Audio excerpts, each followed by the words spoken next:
What is a vertical organization? There are 7 key attributes of a vertical organization. The first one is that it's focused on its core purpose.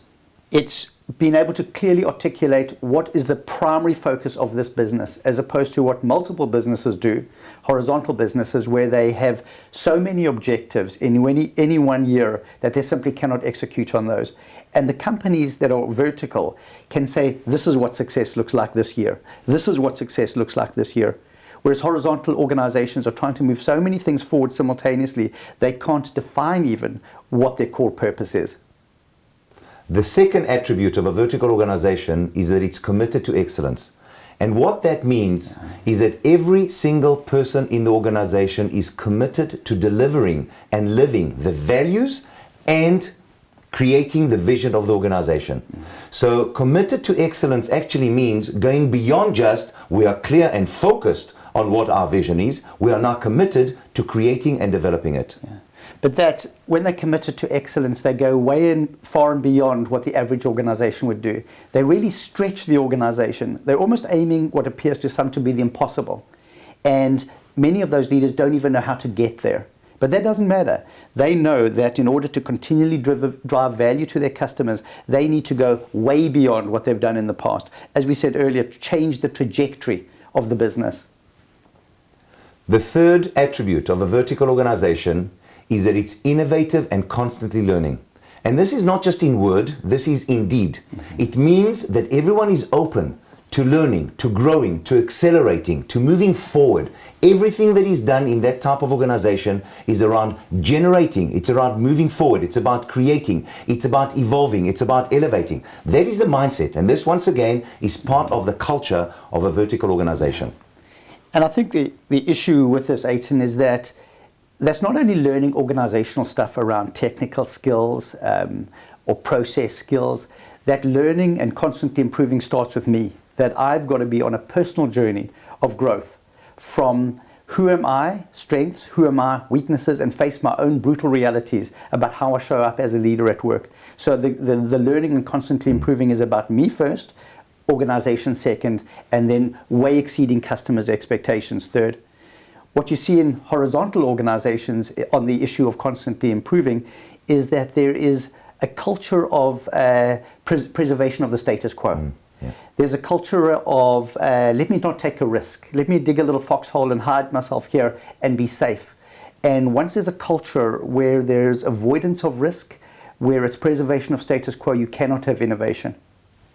And that's where the fourth attribute of a vertical organization is that it's accountable for results.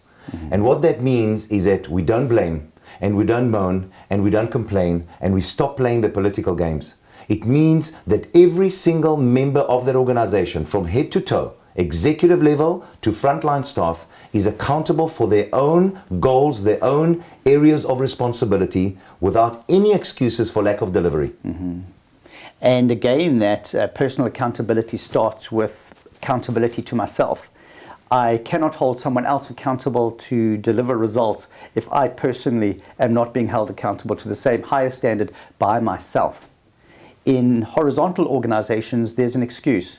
And we've all been there in organizations where I'm really, really busy, I can't do this, and we've got lots of excuses. And there are a myriad of them. Why we can't do. In vertical organizations, there is an expectation, because it's part of the culture, we do deliver according to the agreed on standards. And the fifth attribute of a vertical organization is that it is values driven.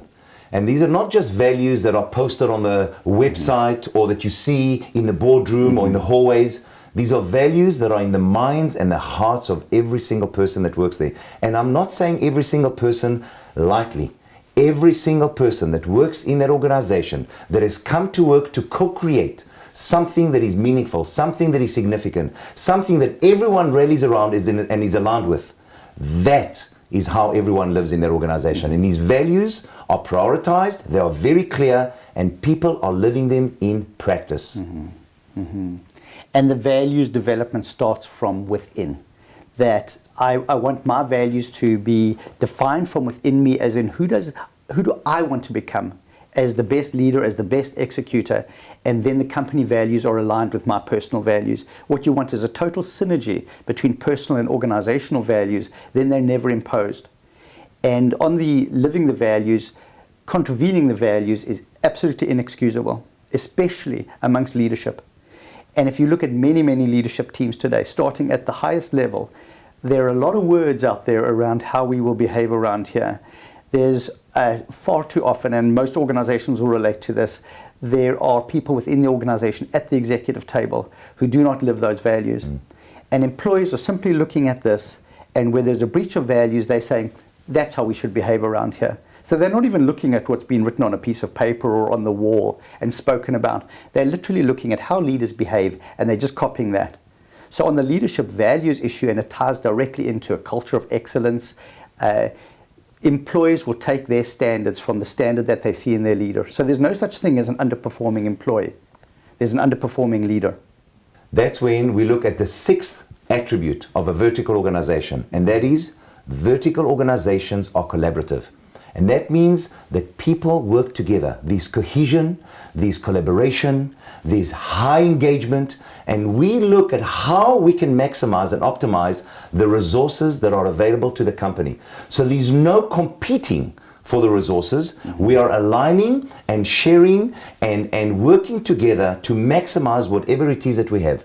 This is where the collaboration comes in. This is where the common victory of the team is enjoyed. Yeah. You raise a really good point on the collaboration. So often the silos that exist within organizations, they're not because people out there are territorial. It's because there's a lack of collaboration at the most senior levels within the company. And that's why we build our whole strategy process around making sure that as a collective team, we discuss and agree on what are the deliverables by this business, and those, in agreeing to those businesses, that very process is a collaborative process, so that we are jointly accountable for executing on that plan. It forces collaboration. I think one of the quotes that always comes to mind when I think about this is, it goes as follows: we can go faster alone, but further together. And we absolutely believe that a collaborative relationship and engaging the hearts and the minds and the thinking of multiple people will take the organization further. So collaboration is an intrinsic value in the business. And that's where the seventh attribute of a vertical organization comes in, and that is that all the first six attributes cannot really happen unless the seventh one is applied, and that is vertical organizations are inspired by strong leadership. The leaders that drive their business strategy, the leaders that drive the role modeling, the leaders that drive the culture, and the leaders that show up in a way that enables everyone else to also step up to this amazing, meaningful, vertical purpose that they've all created and are aligned with. And I can't add to that.